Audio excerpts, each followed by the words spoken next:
Bueno, bienvenidos nuevamente a Sin Pasaporte, el podcast donde analizamos y discutimos la actualidad política colombiana e internacional desde una perspectiva migrante y exploramos el mundo con ojos colombianos. Nuevamente nos acompañan desde Eslovaquia Camilo Rodríguez, desde Francia Camila Peña. Hoy intentaremos abordar un tema de bastante relevancia para cualquier nación, de hecho que tiene que ver mucho con el tema de los migrantes y es el tema de la educación. Para eso tenemos un invitado especial, pero ya más adelante hablaremos con él. Camilo, Camila, buena tarde, ¿cómo están? ¿Cómo va su vida? ¿Algunos hechos noticiosos que quieran contarnos a lo largo de esta semana en sus países de residencia? Bueno, no, por aquí incendios hemos tenido, parte del sur donde yo estoy viviendo, la montaña se está incendiando y bueno, es preocupante y triste al tiempo porque la causa es la misma y es una señal de alerta que se da todo el tiempo, es evitar hacer barbecue, asados en la montaña, no botar la colilla del cigarrillo y bueno, pero parece que esa sigue siendo la causa de los incendios y pues está teniendo graves afectaciones, ¿no?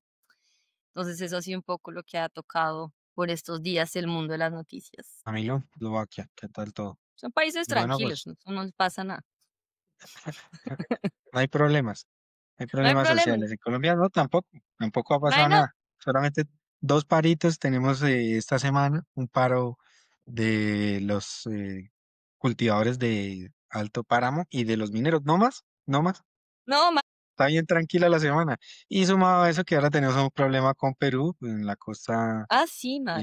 cercana con Leticia, que parece bien complejo y que ha generado ahí algunas disputas. Ya veremos en qué avanza el tema. Sin embargo, el pasado 7 de agosto el presidente estuvo allí celebrando el 7 de agosto, dando un discurso, acompañando a la población y manifestando pues su presencia para ejercer la soberanía, ¿no? Un mensaje bien fuerte del presidente al pueblo peruano de que en algún momento hemos perdido el canal de Panamá y esta no sería la oportunidad para seguir perdiendo territorio, ¿no? Sumado a lo de Nicaragua, a lo de las islas de San Andrés, que también tuvieron alguna serie de repercusiones políticas recientemente en lo que tiene que ver con el territorio, ¿no?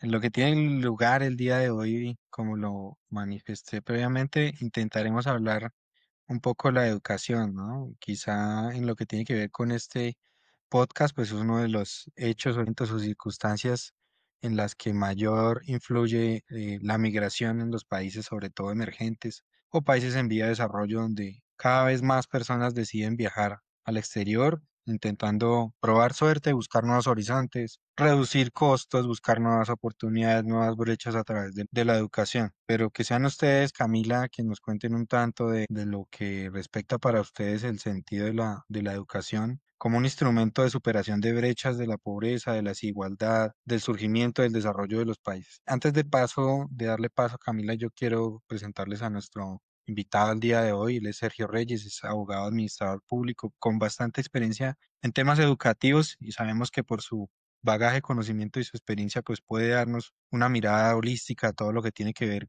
desde la educación formal y no formal que hoy ya tanto revuelo y razón tiene. Sergio, gracias por acompañarnos el día de hoy, por asumir esta invitación por parte de este podcast y bienvenido. Bueno, Nicolás, a Camila y a Camilo, un gusto volverlos a ver y espero que podamos conversar sobre los temas que hoy discute el país en temas de educación y especialmente en términos de educación pública, que es algo que supongo que nos interesa a todos. Ujú, de acuerdo. Sergio, le comento, este podcast adicional a lo que hace acá en realizar el programa, previamente realiza una serie de columnas respecto de cada tema tratado. De hecho, los invitamos a leer las columnas sobre el enlace que les dejaremos aquí, pero que sean ellos mismos quienes nos hablen un tanto de esas columnas que prepararon el día de hoy. Muy interesante tu columna, Camila, un tema, perspectiva de que de hecho en causa tu migración y es producto de o causa de que hoy no estés en nuestro país, pero cuéntanos un tanto de la columna acá. Sí, gracias, Nico. La verdad, este tema me gusta, me interesa mucho porque también nació mi interés por la política, ¿no? En el medio educativo. Entonces, la columna va orientada a hablar desde esta experiencia personal, que es desde el colegio. Entonces, es algo sentida. Escribirla fue bonito, fue recordar muchas cosas de mi experiencia y pues que parten del hecho de haber estudiado mi primaria, mi bachillerato, como toda esta educación primaria, básica y secundaria en el Colegio de Boyacá, que es un colegio con mucha historia en el país y es primer colegio público de Colombia. Y desde ahí hay como esta enseñanza por la defensa de la educación pública y lo que eso significa. Recordar eso y seguir pensando en que soy hija de la educación pública, como titulé la columna, me llevó a hacer otras reflexiones. Entonces, de nuevo, invitar a las personas que nos escuchan a que nos lean también como más detalles de lo que quise expresar. Bueno, retomando entonces lo esencial de mi columna es esta experiencia personal de estar en el colegio es donde conozco el movimiento estudiantil, que era movimiento estudiantil de secundaria. Luego entro a la universidad, siempre con el deseo entré a estudiar derecho, con este deseo pues de transformar cosas que me parecían injustas, que encontraba injustas. Ahí los conocí a ustedes dos, la universidad. Con Camilo estudiamos en el mismo colegio, con Sergio también, los tres somos del mismo colegio. Y bueno, la universidad también fue otra gran escuela de este ejercicio político, pero desde el movimiento social, desde el movimiento estudiantil, y que me permitió entender la dinámica de cuánto puede sufrir, si se me permite la palabra, un estudiante que no tiene recursos o cuánto sufre un país cuando el acceso a la educación es tan limitado. Entonces, pues desde ahí nace como esta inquietud. Y luego vengo a Francia y me doy cuenta que el acceso a la educación es gratuito, es universal, que la gente tiene posibilidades, que eso se financia gracias pues a un estado de bienestar sólido, pero que al mismo tiempo hay contradicciones dentro de este mismo sistema de finanzas públicas, ¿no? Donde, como lo escribo en la columna, en estudios que se hacen del modelo francés, se demuestra cómo los recursos también llegan en mayor porcentaje a una pequeña parte de la población, normalmente personas de medios favorecidos, y cómo pocos recursos llegan a otra parte de la población que son pues, estudiantes de escasos recursos acá en Francia. Entonces, es eso, como un país que ocupa una posición de privilegio en la escena mundial, aquí adentro pues ocurren estas mismas desigualdades. Entonces, si eso lo llevamos al escenario internacional, en países como el nuestro o en países como eh, en África, por ejemplo, donde los sistemas educativos no cuentan con con el mismo financiamiento, las desigualdades se multiplican y los daños a las sociedades por esta carencia de recursos pues también son mucho más evidentes. Entonces va un poco por ahí el tema y pues mi experiencia ya la seguiremos hablando. Pues yo quiero que discutamos quizá más adelante respecto a eso, ¿no? La educación como una institución del Estado. La tecnología quizá ha cambiado esa perspectiva de la educación institucionalizada o estatizada, pero será más adelante que entremos a esa discusión. Yo quiero que quizá Sergio nos ayude un tanto a entender cuál es ese panorama de la educación hoy en Colombia, cómo está la educación en Colombia o en relación con países del continente y bueno, también europeo americano, un tanto oriental, es decir, en qué estado realmente estamos de educación, porque se dice mucho, quizá uno de los elementos de mayor percepción en la medición son las pruebas PISA, y siempre nos dicen que no fallamos en esas pruebas, pero realmente ¿qué balance se puede hacer de manera general de la educación hoy en Colombia? Digamos que primero saludar como estos espacios que ustedes han creado para conversar sobre temas principalmente de Colombia, la mirada desde los países que ustedes están. Yo creo que la apuesta que hoy hace este gobierno es una apuesta precisamente por eso que dice Camila, y es que la educación sea vista como un derecho universal y que se cambie el esquema de financiamiento de la educación pública, especialmente vista desde el Estado, ¿cierto? Digamos que venimos de una serie de gobiernos tenía un esquema de financiamiento hacia la educación respecto de la demanda, y lo que ha hecho este gobierno desde su visión de desarrollo especialmente es buscar que se financie la oferta, ¿cierto? A través de la construcción de infraestructura, la creación de nuevos cupos universitarios, tanto en el nivel de la educación preescolar básica y media como en el nivel superior. Entonces, pienso que uno de los retos más grandes que tiene este gobierno, además que es un objetivo principal de su plan de desarrollo, es que la educación principalmente sea uno de los, digamos, de los sectores que hoy cuenta con mayor financiamiento por parte del presupuesto general de la nación, pero que además la educación pueda llegar a los lugares donde históricamente no ha llegado, ¿cierto? Porque es muy fácil hablar desde las ciudades grandes del país, desde Bogotá, Barranquilla, desde ciudades intermedias como Tunja, pero que tienen nivel educativo y de oferta educativa muy amplia, pero otra cosa es hablar, por ejemplo, desde Simití o desde Suárez en Cauca o de Argelia o del tan mencionado Catatumbo, donde la oferta educativa seguramente es bastante limitada, incluso en municipios o sectores del país donde la educación superior hasta el momento no había llegado. Y lo que conocía la gente como educación, básicamente era una oferta muy limitada que llegaba hasta los grados de primaria o en su mejor momento, grados de escolaridad hasta séptimo u octavo. Y creo que también lo ha mencionado ya Camila respecto a cuál es la prioridad de los estados y tal vez es la cobertura que tenga hoy a nivel, por ejemplo, de educación superior el país, que se acerca al 57%, con respecto a países como la OCDE que tienen unos indicadores promedio que deberían estar cercanos al 70%. Entonces creo que hoy el gobierno, el actual, hace un esfuerzo muy grande porque la educación pública se fortalezca en el país, pero seguramente hará falta intervenir o reformar leyes como la Ley 30 y los esquemas de financiamiento para que siga avanzando y sea realmente un motor de o una forma de que la gente transite esas condiciones de pobreza a través de medios como la educación. Sí, pienso que hay educación primaria, es de primero a quinto, si no estoy mal, ¿verdad? Básica, que es de sexto a noveno, ¿sí? O a once.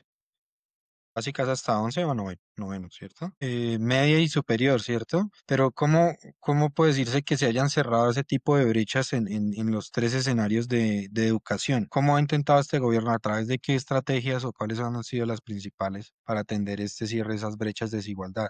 Por demás decirles a quienes no nos escuchan el país que Colombia es un país predominantemente rural, ¿no? Hay una desigualdad entre lo rural y lo urbano muy fuerte que ha excluido de cierta manera la habitabilidad en el campo, en las zonas rurales, y que una estrategia sería recuperar, o es un tanto lo que se ha intentado hacer desde la educación, ¿no? Atender un tanto esas zonas apartadas, como bien lo menciona Sergio, pero quiero que nos cuente un tanto de cuáles han sido quizás esas políticas de mayor éxito al interior de este gobierno.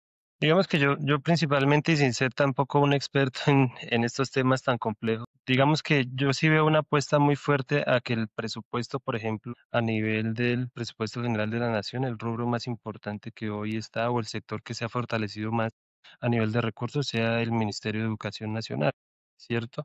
Pienso que hoy el Estado, o si se quiere la administración, el gobierno actual entiende el sistema educativo, incluso sistemas alternos, ¿no? Imagínese hoy que el ministerio ha terminado de trabajar sobre el sistema indígena propio y es un sistema educativo totalmente diferente a lo que conocemos hoy como preescolar básica y media y educación superior, sino que es un sistema que se basa principalmente en las condiciones especiales que tienen estos grupos poblacionales que han sido también históricamente excluidos y que se les ha impuesto una educación, eh, digamos, desde el lado ortodoxo, si se quiere, ¿cierto? Pienso que puede ser un camino. El tema de los recursos, el haber entendido el sistema educativo como un sistema integral. Hoy el ministerio le hace una apuesta a los colegios, universidades, y pienso yo que aunque hay un esfuerzo muy grande por reformar la Ley 30 en su artículo 86 y 87, sí creo que este gobierno, por ejemplo, para el presupuesto de 2025 ha hecho un esfuerzo muy grande y es que en gobiernos anteriores, tal vez en los paros que nosotros recordamos, nosotros también nacimos en el 2010-2011 con la MANE o en los procesos que vinieron posteriormente, eh, donde nosotros salimos a marchar, pues, estuvimos en las calles, estuvimos en paro, se exigía que el presupuesto de las universidades crecieran 1 billón de pesos o que, por ejemplo, en el gobierno de Duque se hablara del crecimiento paulatino del IPC hasta llegar al 4,5-4,6%. Este gobierno para el 2025 ha hecho una apuesta muy grande eh, y es incrementar el presupuesto para esta vigencia del IPC más 27 puntos. Digamos que eso no es algo menor, seguramente falta muchísimo, pero realmente es una apuesta que hace el gobierno por fortalecer especialmente la educación pública. Yo creo que la gran apuesta que hace este gobierno, pienso yo, que es cambiar la visión que se traía de antes, de fortalecer, por ejemplo, los esquemas privados sin desconocerlos, sin desconocer la importancia. Tal vez se acercan al cerca del 45-47%. La oferta que hace la universidad privada y es muy importante, pero creo que la apuesta real aquí es fortalecer a la universidad. Yo creo que aquí, en ese tránsito que se ha hecho entre el colegio y la universidad, sí hay varios temas importantes. Usted lo ha mencionado, la ruralidad. Creo que en eso sí ha sido muy exitoso este gobierno y es que la tasa de tránsito a la universidad ha logrado que ya sea cerca del 30% en una meta que estaba en el plan de desarrollo. eh, para el 2026 que ya se ha cumplido y se ha superado con suficiencia, es decir, esos jóvenes que entran inmediatamente salen del colegio a la universidad, la tasa se encuentra en el 30. Entonces, creo que los esfuerzos que se han visto por parte del gobierno son muy importantes. A nivel de educación superior, ustedes ya vieron las cifras y que creo que motivan un poco la conversación de hoy, y es que el gobierno logró en 2 o 3 años de gobierno aumentar a 190.000 cupos, que eso es casi la población de la ciudad de donde nosotros venimos, Tunja, que hayan podido acceder a la educación superior, ¿cierto? Y también la financiación de cerca de 3 billones de pesos al funcionamiento de las universidades públicas. Entonces, pienso que la participación que hoy juega la educación pública en el país es muy importante y la construcción de universidades, la inversión de cerca de 1.5 billones de pesos en, por ejemplo, 27 proyectos de infraestructura educativa a nivel superior, pues es muy importante. Y haber logrado que la educación superior llegue, por ejemplo, a lugares donde nunca había llegado, insisto, donde no existía, como el Catatumbo, o el Plateado, o Argelia, o San Sebastián, o Simitis, en departamentos como Bolívar o Cauca, donde ni siquiera existía la educación superior y donde hay un reto muy grande y es que pues que cada estudiante que ingrese al sistema es una persona que seguramente se le está arrebatando al conflicto en sus diferentes aristas que tiene en el país. Entonces yo creo que la inversión, financiación estatal, creer en la educación pública, invertir los recursos desde un esquema de financiamiento hacia la oferta, creo que son las mayores apuestas que veo yo que hoy se hacen desde el gobierno nacional. Yo tengo una pregunta con esto que nos cuentas, que es justamente, como tú lo mencionaste, de donde nace la idea de este capítulo de hoy. ¿Tú nos puedes contar un poco la diferencia, si yo bien entendí el debate que planteaban varios congresistas sobre la diferencia entre cupos y nuevos estudiantes? Hay una diferencia ahí, ¿no? Como dicen, sí hay nuevos estudiantes, pero no hay nuevos cupos. ¿Eso es así, no es así? ¿Tú nos puedes explicar un poco? ¿Lo entiendes? Bueno, Bueno, ¿qué podría decir yo ahí al respecto? Insisto, sin conocer al detalle. Digamos que aquí se maneja un sistema que se llama el SNIES, que es una base de datos respecto a temas de educación superior, ¿cierto? Es una base nacional de información de educación superior. Hay otros datos que da el DANE y otros datos o indicadores que compila el Departamento Nacional de Planeación. Lo cierto acá es que aunque hayan diferentes metodologías, pienso yo, de medirlo y cada quien tenga su concepto sobre a cómo se mide, lo cierto es que los datos oficiales que compila el Departamento Nacional de Planeación pues es que hoy existe una creación de 190.000 cupos nuevos, eh, digamos, en el tránsito de 2 años de acceso a la educación superior, ¿cierto? Digamos, ya lo otro es un debate, pues, que se dará en el Congreso, o que tendrá que dar el ministro con el viceministro de Educación Superior, pero pienso yo que hoy la cifra oficial que nos da el ministro de Educación es que se han creado 190.000 cupos y esos cupos responden a 190.000 personas con cédula, con familias que han sido impactadas y que seguramente pues van a tener un impacto importante sobre el tránsito, insisto, de las condiciones de vida de la gente de un estadio a otro. Entonces, creo que sobre eso ya se ha hablado mucho también en el DNP, pues nos han hecho como esa claridad sobre el indicador que hoy oficialmente en el Estado existe, que es el que tiene el Departamento Nacional de Planeación, y ese indicador es el que nos muestra con claridad que se han creado 190.000 cubos. Yo creo que ya lo otro es un debate que se ha dado más en el marco de lo político, sobre todo porque este gobierno, pienso yo, que le ha dado una apuesta muy grande a que la financiación o los recursos que están para financiar la educación superior se vayan a las universidades públicas, ¿cierto? Entonces, Eso supone que a nivel de acceso se hagan inversiones, a nivel de infraestructura, a nivel de temas de permanencia, de asegurar que la gente que entra a la universidad pública termine, digamos, sus programas, y eso supone unos esfuerzos muy grandes, dentro de los cuales incluso la deserción hoy en las universidades pues no supera el 8% en la educación.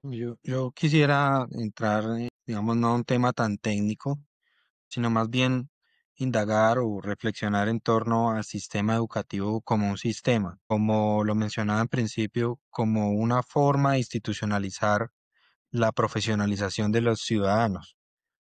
Ese problema lo he abordado y reflexionado en años de estudio de cómo los estados lograron formalizar las profesiones y estatizarlas, institucionalizarlas y profesionalizarlas a través de tarjetas profesionales, títulos, posgrados y con base en eso construir también el mérito. Sin embargo, para nadie es un secreto que, por ejemplo, la pandemia aceleró formas de comunicación digitales del 200% de un momento a otro y a su vez formalizó una forma de educación no vista o no aprovechada anteriormente y es quizá que las redes nos convirtieron en autodidactas. Los ministerios de educación, no sé, para preguntarle a Camila y aprovechar a Sergio y preguntarle, ¿en esos países están adoptando esas formas de educación o esas formas de aprendizaje como elemento productivo para las profesiones? No sé si he sido claro. He visto mucho elemento digital, de formación digital, donde la gente sale bien para, conoce el tema, sabe mucho, pero si no tiene el título no lo puede ejercer, es un impedimento institucional. Entonces, no sé cómo se ve eso en Francia, Camila, y ya le hacemos la misma pregunta a Sergio. Sí, yo sí quiero contar un poco lo que yo veo y entiendo de acá. Primero, el sistema educativo francés es, como todo en Francia, supremamente regulado para, o sea, muchas cosas necesitan de un título para poder ejercerse, cosas que en nuestros países, por ejemplo, se me ocurre coaching deportivo, pues en nuestros países lo puede hacer alguien con experiencia y pues ya, acá todo esto está muy, muy, muy regulado. Eso, por un lado, entonces, ahí nosotros conocemos nuestros niveles de educación básica, media, superior, técnico, tecnológico, universitario y pues los posgrados. Acá hay muchas otras subcategorías, y si se me permite la palabra, que permiten llegar al mismo camino. Es un poco la misma lógica de yo hago un técnico y entro más fácil al mercado laboral que ponerme a hacer una carrera profesional. Es un poco así, pero hay muchas posibilidades. Entonces, justamente en esto de la desfinanciación o desfinanciamiento del sistema educativo, actualmente en Francia, lo escuchábamos hace unos días, es justamente este problema y es sobre todo la financiación de la oferta, no de la oferta, sino de la demanda a través de los privados. Entonces, retomando tu pregunta, se permitió y se abrió la puerta a muchos institutos privados a que ofrezcan mucha cosa virtual, en línea, el se lo hago en un año, todo avalado por el Ministerio pues, de Educación y las autoridades de acá, del Estado francés, y que permiten con el, como vuelvo y digo, como todo está tan regulado, entonces pues le dan su diploma rápido para que usted pueda simplemente seguir trabajando, pero eso se convirtió en un negocio para estas instituciones privadas, que lo que hacen es pues, repartir de alguna forma estos diplomas. Entonces, sí está teniendo ese inconveniente, como especialidad que hay. Incluso también para la vida profesional se vuelve un poco complejo porque aquí no, digamos, nosotros tenemos perfiles profesionales más amplios. Podemos ser el abogado en derecho administrativo, pero pues trabajar en el sector privado, trabajar en el sector público, así como que no tenemos tanta esta movilidad profesional tan cerrada. Acá es como te metes en lo público y no solo es en lo público, sino en un sector específico y tienes que seguir ahí toda tu vida o si no, luego sales y tu hoja de vida no sirve, ¿no? Y tiene que ver con esto que está concebido desde el sistema educativo y ya. Bueno, de hecho, esa es una de las críticas de Ana Arendt que tú mencionabas en capítulos pasados, lo que tiene que ver con la cosificación del ser humano, institucionalización. Un tanto quiero es que abordemos esa reflexión, no ya desde lo técnico, sino lo personal. ¿Cuál es la tendencia o en su experiencia, Sergio, por ejemplo, en temas de la educación? ¿Tendemos a ir como el modelo que nos menciona Camilo de educación, institucionalizar todo, hasta el plomero, el albañil, el técnico, es decir, hasta cualquier cosa ya debe tener una habilitación del Estado de que tiene conocimiento sobre esa área para ejercerlo, o es necesario echar un poquito para atrás y restarle valor a esos escenarios, o cuál es el papel, por ejemplo, ahora de los ministerios, qué deben hacer al interior de los estados, cuál es la tendencia. Pues digamos que yo no sé si restarle importancia, pienso que cuando hay una institucionalidad, un Estado, unas formas administrativas de organizar las cosas, creo que tarde o temprano tendemos a medir de alguna forma, ¿cierto? A colocar un rasero. Y creo que lo que hacen los currículos, pues en el marco también, si se quiere, de las necesidades que el contexto requiere, hace que, pues que tarde o temprano, pues existan un cierto tipo de programas, ¿cierto? Y es la forma que encuentran los estados de certificar, pues que usted, entre comillas, es competente para desarrollar una actividad, sea profesional, técnica, tecnológica, en diferentes ámbitos. Entonces, pienso yo que además porque genera una cierta complejidad, de pronto, por ejemplo, reconocer las prácticas que usted menciona de las personas que son autodidactas, ¿cierto? Digamos, cómo hace un poco el Estado para certificar o cómo hace, digamos, si usted ya lo ve en el marco del mercado laboral, pues cómo hace una entidad para certificar o para contratar a una persona, pues que es autodidacta. Pienso yo que está, digo, no lo descarto, por supuesto que no. Creo que hay que avanzar también hacia allá, pero creo que es un poco complejo. Pues pienso yo desde lo institucional, pues poder lograr medir cuántas personas son, qué nivel tienen, digamos que es lo que ha logrado un poco parametrizar el sistema y hablemoslo así, pues es el sistema que hoy tenemos y es pues que la gente recibe unos ciertos parámetros de educación, son evaluados y pues son certificados, ¿cierto? Eso es lo que hoy, digamos, un poco ortodoxo tenemos. Yo no veo, digamos, que se avance muy rápidamente hacia otros tipos de ver las cosas sin que sin descartemos también pues que no se esté analizando, pero pienso que hoy los estados son un poco o bastante regulados en temas de educación, ya lo ha mencionado Camila, pues que está en un modelo educativo que si bien tiene oferta privada y obviamente el mercado juega un papel importante, pues los sistemas educativos están fuertemente financiados por el Estado, ¿cierto? Entonces, para concluir, pienso yo que no sé si la Ujú. mejor forma, pero es la forma que han encontrado los estados en términos generales para certificar, ¿cierto? Para certificar que usted tiene unos conocimientos, unas competencias sobre algo. Por eso le indicaba ya al principio, por ejemplo, es una buena forma de mostrar lo que se ha hecho con el sistema indígena propio, aquí es del ministerio, es un poco encontrar que hay unos contextos diferentes, que porque, por ejemplo, una comunidad indígena tiene que ver sus clases en español o le tienen que enseñar la historia que nos enseñaron a nosotros desde el lado occidental o las matemáticas cuando ellos tienen unas cosmovisiones o unas formas de ver la vida totalmente diferentes y lo que se hace incluso desde los sistemas tradicionales es un poco dentro de nuestro mismo contexto colonizar a estas comunidades que seguramente son unas de las riquezas más importantes que tienen hoy los países y que están desapareciendo. Entonces, ese sería un buen ejemplo para ver que ministerios como los de Colombia pues están viendo la educación desde otros contextos. Pensaría que no se avanza tan rápido como debería, pero se están haciendo esfuerzos por reconocer que hay otras formas de educar, otras formas de impartir educación, de reconocer cosmovisiones, de reconocer las realidades de un país como este y que no todo tiene que tener, digamos, una lógica tan lineal como la educación, pues que tradicionalmente incluso nosotros recibimos, ¿cierto? Entonces pienso que por ese camino lento, pero pienso que se avanza en algún sentido. Sí, yo quiero decir algo y es que pues, me parece importante el punto que toca Sergio y es que justamente pues la educación se da para el mercado laboral, o sea, nosotros nos formamos para ir al mercado laboral, ¿no? Esa es como la idea. Y este mercado laboral en donde se ejerce, pues, en sistema económico capitalista y bueno, todo lo que sigue después de capitalista, patriarcal, etcétera.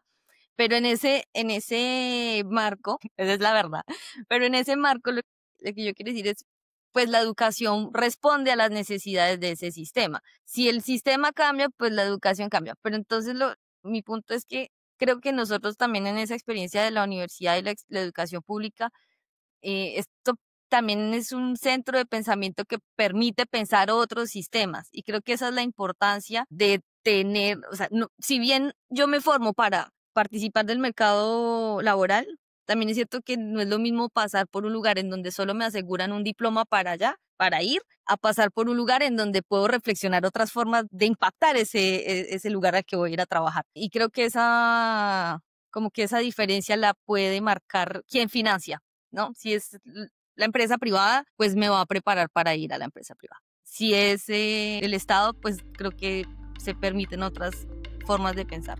Digamos, yo no, y ahí como Sí, Camila, para hablar un poco de lo que está diciendo Camila, y es, no sé, digamos, habrá que dar esa discusión si la educación privada solo forma para el mercado, pues porque ustedes ven que hoy, especialmente en la educación privada, es donde se forman en artes, en música, en deportes, y a veces la oferta pública carece de eso.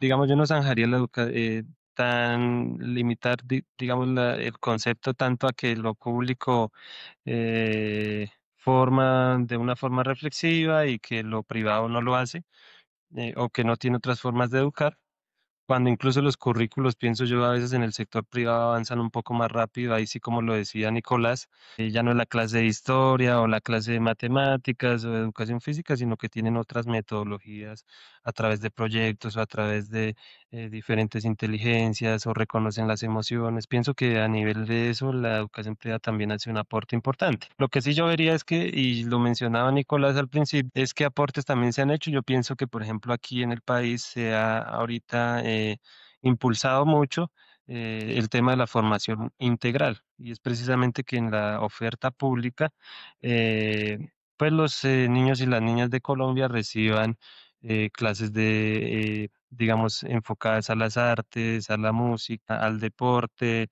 digamos más allá de que se vuelva un tema supremamente técnico y también se ha hecho un llamado a que aunque esto es de largo aliento, a que se haga un énfasis en que la educación tenga un contenido supremamente crítico y reflexivo sobre las formas, digamos en general, de ver el mundo, ¿cierto? La economía, la política, el papel que juega el individuo dentro de un Estado, como ciudadano, como ser humano. Creo que ahí hay un avance muy importante que no es menor. Y que seguramente otros estados más avanzados ya lo han normalizado, pero pienso que aquí es un esfuerzo muy importante a reconocer también incluso desde las emociones, de la inteligencia emocional, cómo se desempeña un ser humano dentro del sistema educativo, si se quiere, y cómo eso puede impactar favorablemente a una sociedad. Yo me iría por ese lado. sí, yo quiero mencionar la otra cara de la moneda y ojalá que discutamos un tanto a eso. Y es que hoy el país tiene una extrema titulitis, ¿no? Entonces una necesidad de titularse sin formarse. Y sobre todo eso surge mucho en escenarios políticos. Vemos a muchos afanados por tener el título para adquirir el cargo sin quizá haberse formado. No sé si recordarán ustedes el caso de un registrador de un lugar de Cundinamarca que me abstengo su nombre, pero se hizo abogado como en un año y se hizo magíster y luego doctor y todo era para lograr ocupar un cargo de alta dignidad.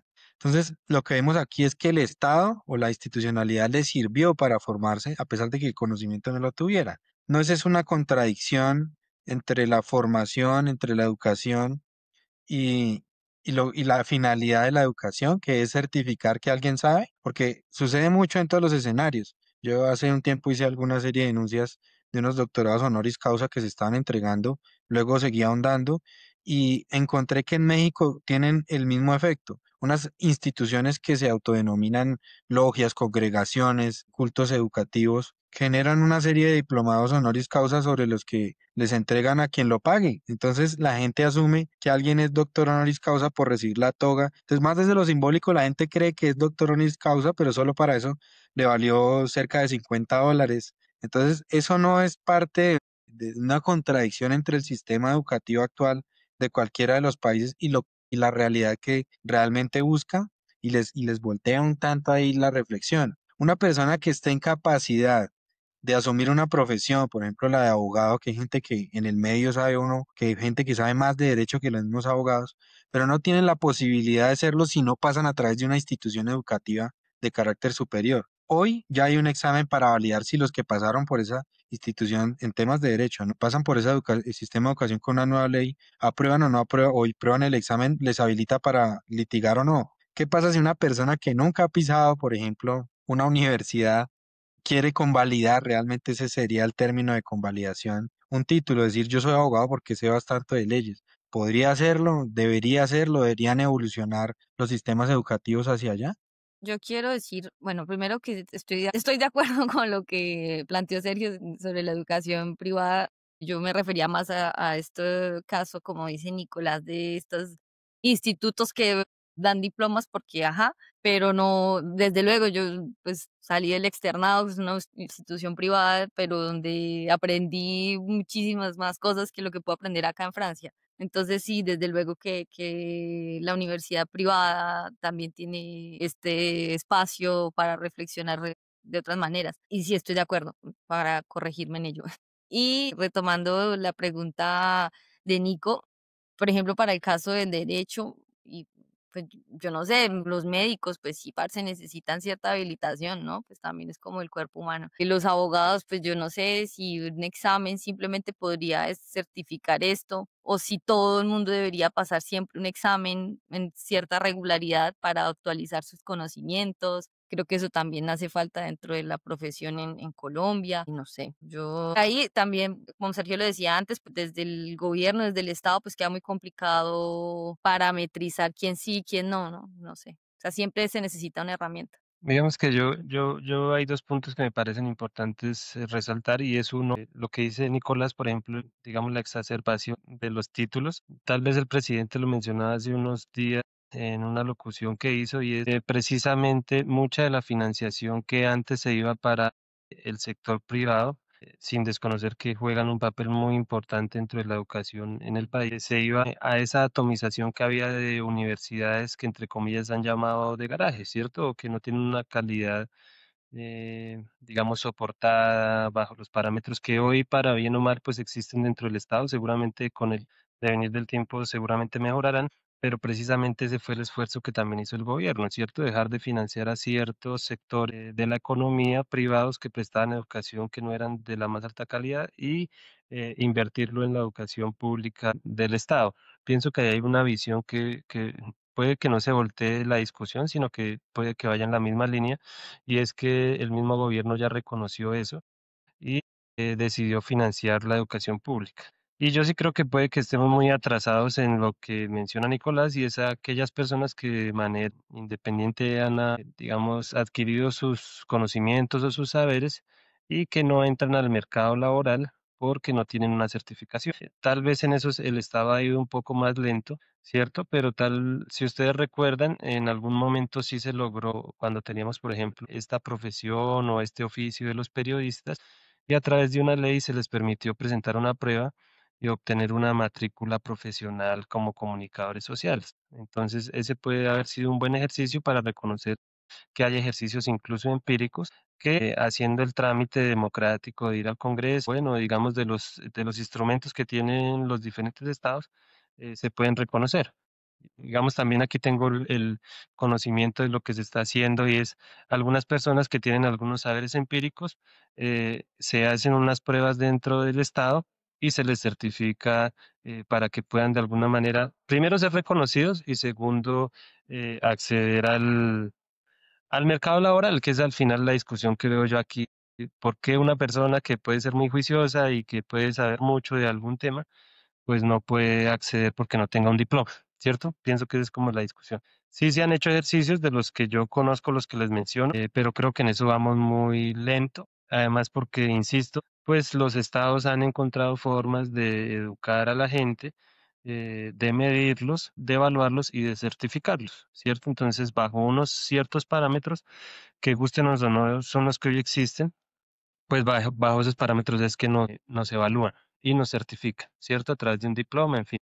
Seguramente con el avance del tiempo, pues se encontrarán medios para que aquella persona, que lo importante es eso, demuestre conocer sobre algo, pues pueda ser certificada, pero pienso que en eso avanzan muy lento los estados, reconociendo que hay algunos esfuerzos que se han hecho a través del tiempo, incluso a través de diferentes gobiernos. Moderador.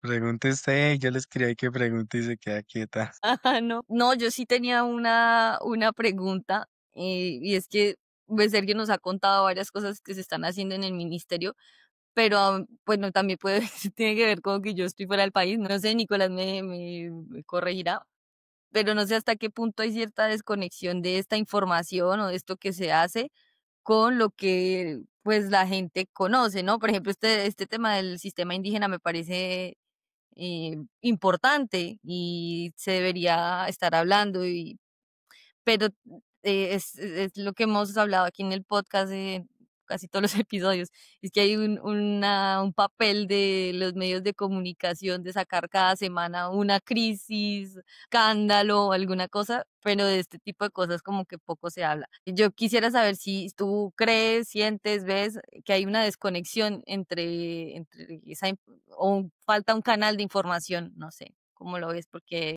hay de otros lados que sí se está transmitiendo demasiada información. No, digamos que, y eso uno lo ve cuando estudia por allá políticas públicas y es como, digamos, la política pública se construye a partir de la capacidad de movilización de los agentes, ¿cierto? Habrán unos agentes económicos que a través de la financiación de partidos, de movimientos, logran llegar al Congreso y movilizan sus agendas, ¿cierto? Hay otras movilizaciones, por ejemplo, como las ciudadanas, ya lo dijo Nicolás, los paros, digamos, la capacidad ciudadana de presionar a los gobiernos o al Estado, si se quiere, incluso hoy a través de la consulta popular que en algún momento se planteó, es una forma de movilizar política pública. Esa estrategia tuvo la consecuencia de haber logrado que con sus pros o sus contras haya salido una reforma como la laboral, ¿cierto? Seguramente hoy en los paros que dice Nicolás que hay en Boyacá, eso tenga un resultado y es que se firmen algunos acuerdos que beneficien los pliegos que se han demandado por parte de las comunidades. Entonces, digamos que en ese contexto, yo pienso que hay unos medios de comunicación que tienen un poder muy fuerte que son tradicionales y que no son muy allegados al gobierno, ¿cierto? Y ellos comunican una retórica o digamos una serie de ideas pues que convienen a un cierto sector. Entonces, muchas de las cosas que el gobierno hace pues no son comunicadas a través de esos medios tradicionales y por eso tienen que salir eh, el mismo presidente a mostrar cuáles son los resultados, el mismo ministro tiene que hacer una rueda de prensa para mostrarle al país qué es lo que se está haciendo.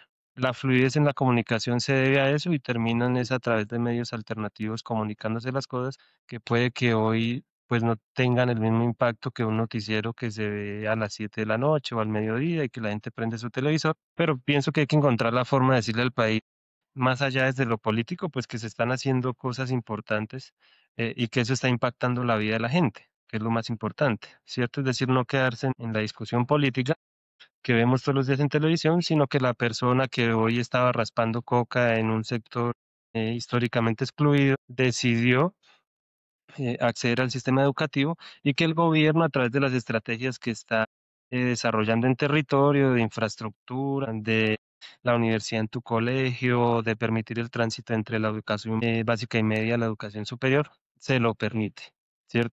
Pienso que esa es la discusión más importante y que la gente ha tenido un impacto muy importante y la universidad, uno no puede hablar de universalidad del derecho y que aquí vengan a como sucede por ejemplo en Argentina o Camila está en Francia y se va a estudiar allá y el Estado francés es quien le financia la educación o el Estado argentino es quien le financia la educación a una persona que no es nacional, cuando ni siquiera le hemos garantizado el derecho a estudiar a la gente que está en el país, ¿cierto? Y cuando ni siquiera le podemos decir a la gente que vaya a la educación superior, cuando en sus territorios, sus colegios o sus instituciones educativas apenas llegaban hasta la primaria o en el peor de los casos hasta séptimo, octavo.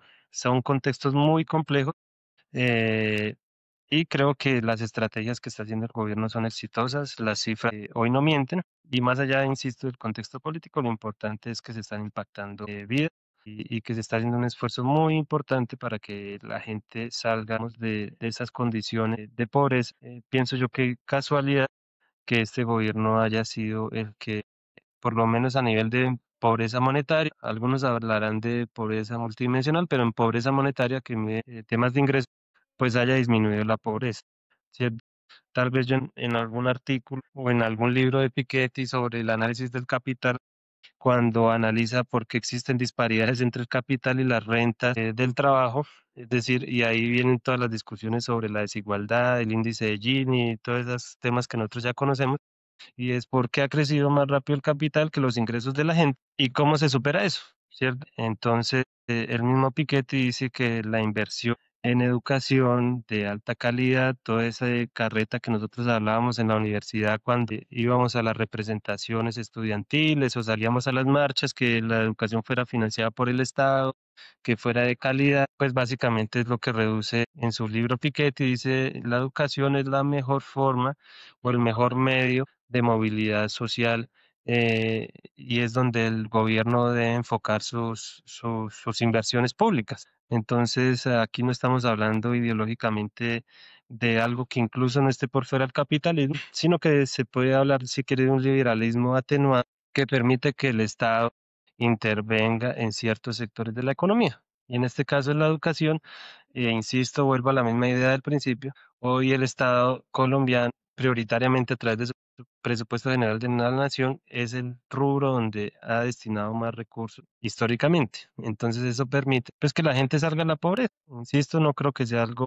que sea casualidad, sino que con las inversiones y los resultados que da este gobierno a nivel de educación en general, pues permite que la gente de alguna forma, dentro, si se quiere, de un modelo tradicional como el que tenemos, y que Nicolás pues hace unas consideraciones allí, pues la gente pueda salir adelante. Yo pienso que esa realmente es la discusión, y más allá de que los medios lo difundan o no, porque es una discusión política, lo cierto es que el país está cambiando, y está cambiando para bien. Entonces, para mí eso es lo más importante, que se están impactando vidas y que la gente hoy que históricamente no había podido acceder a esto que estamos hablando hoy de educación, pues puede ir a su colegio. Lo mencionaba el ministro en alguna locución sobre unos niños que desde la barrera veían una institución a la cual no podían acceder con piscina, con infraestructura adecuada, con salones.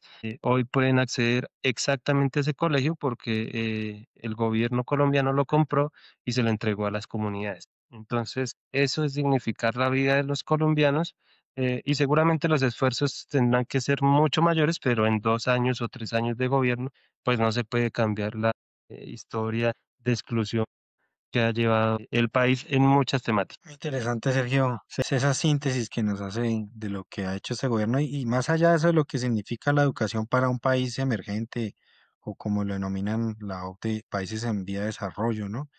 Y es que ciertamente hemos visto que bajo esos análisis económicos que hace usted solo con la innovación tecnológica, pues se logra el enriquecimiento de los países, ¿no? El sufrimiento del capital se eleve por encima de las brechas de superación de desigualdad y pobreza al interior de los países. Pero yo no quería quizá como dejar pasar un tema que se me escapó, Sergio, y es que hoy quizá todo este tema que hemos hablado de la internacionalización de la educación también es visto como un mercado, ¿no? No podemos decir que la educación no es un mercado, no es un nicho económico que también genera riqueza. Y quizá eso lo han entendido más países extranjeros que los mismos connacionales, haciendo competitividad con las universidades del país. Y es que hoy hay universidades, sobre todo en España, que se denominan iberoamericanas, ¿no? En las que brindan bastantes títulos, les dan facilidades de acceso. He visto que hay convenios con entidades del orden nacional, incluso que compiten y compiten muy fuerte con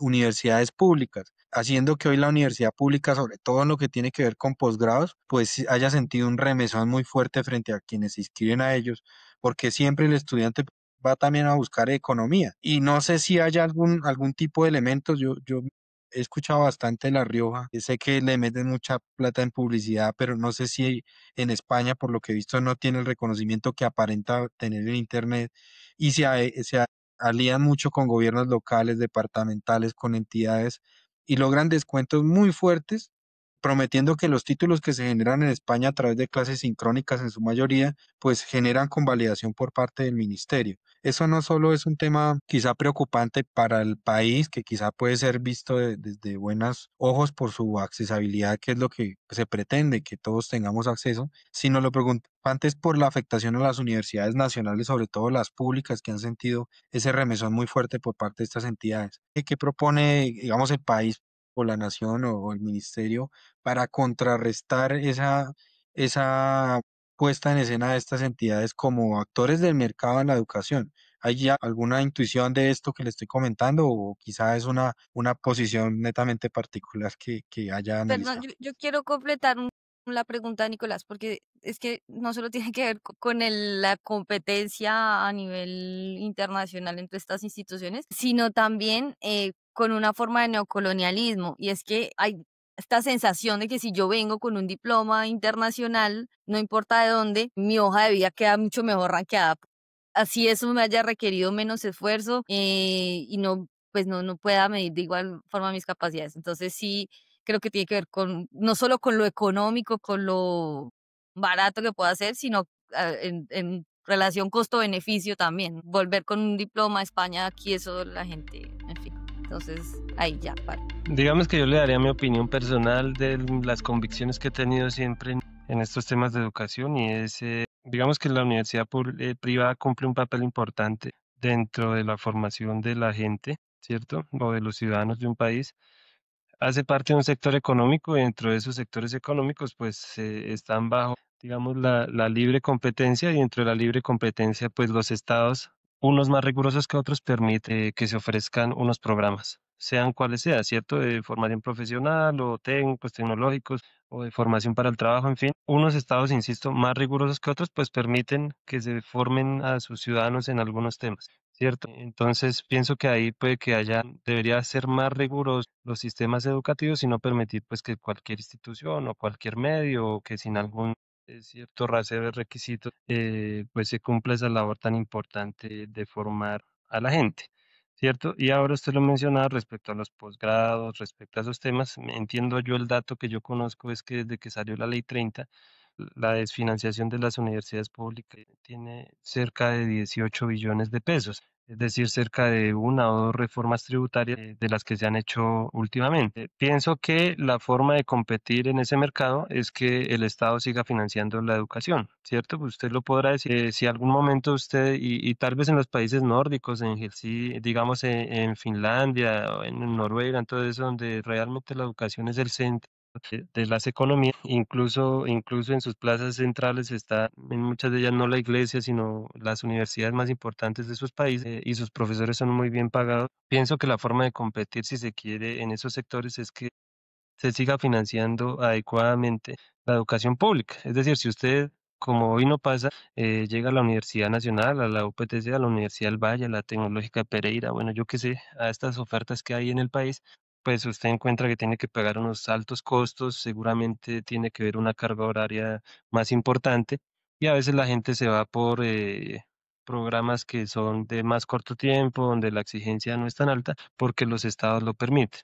Pero si usted encuentra también una oferta financiada por el Estado, pues seguramente usted va a terminar yéndose hacia esa oferta estatal de alta calidad, gratuita, donde incluso en otros países le pagan a usted por destinar su tiempo para estudiar, entonces terminará yendo lógicamente hacia esos sectores, ¿cierto?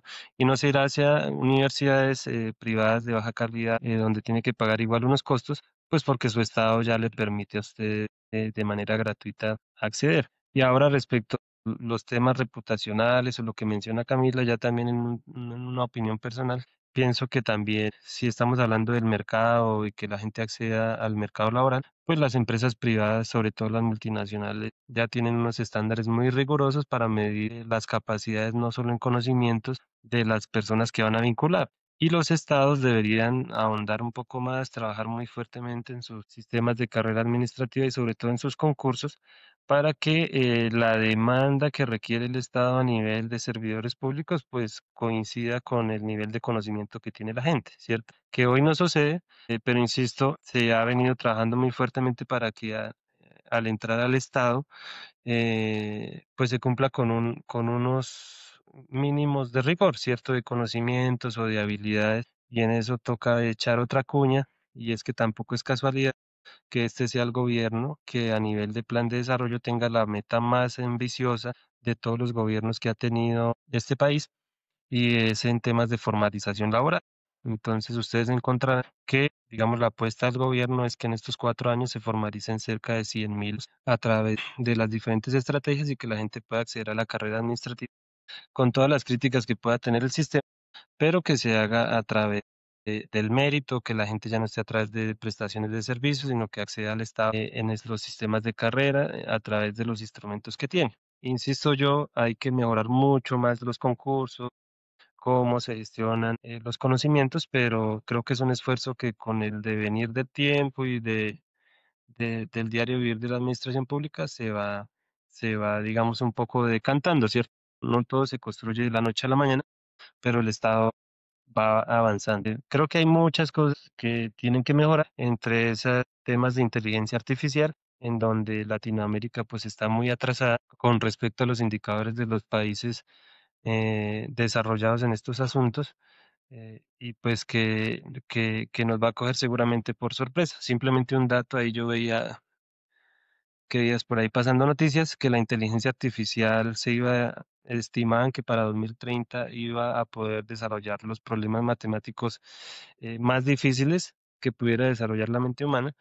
Y hoy ya en el 2025 logró esa meta, desarrollando problemas.